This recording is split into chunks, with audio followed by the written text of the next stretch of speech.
Ada yang tahu kalau ini talas Bogor ya, tapi saya juga nggak yakin dari Bogor pakai gimana ya, karena beli di Bandung di Jalan Kosambi, nemu gerobakan kayak gitu. Emang kebetulan lagi kangen banget. Agak-agak jarang sih, nyarinya agak rare kalau di daerah saya mah.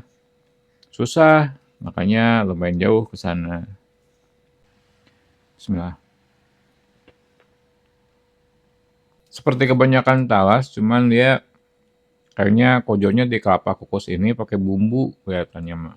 Gurihnya agak kurang alami, tapi so far seimbang sih, lumayan enak.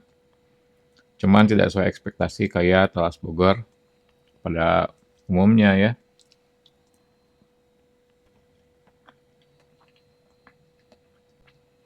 Segini dapat 10.000, nggak tahu murah atau mahal, tapi ya terjangkau alhamdulillah.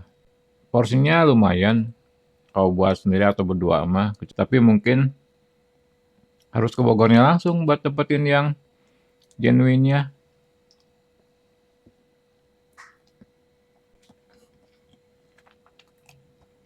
Jadi nggak semua dapat yang segar, ada separuh-separuh agak gimana gitu. Cuman ya begitu deh. Sampai ketemu di edisi selanjutnya ya, di review sama nyicip jajanan offline yang mungkin nggak di online. Hatur nuhun, pisan.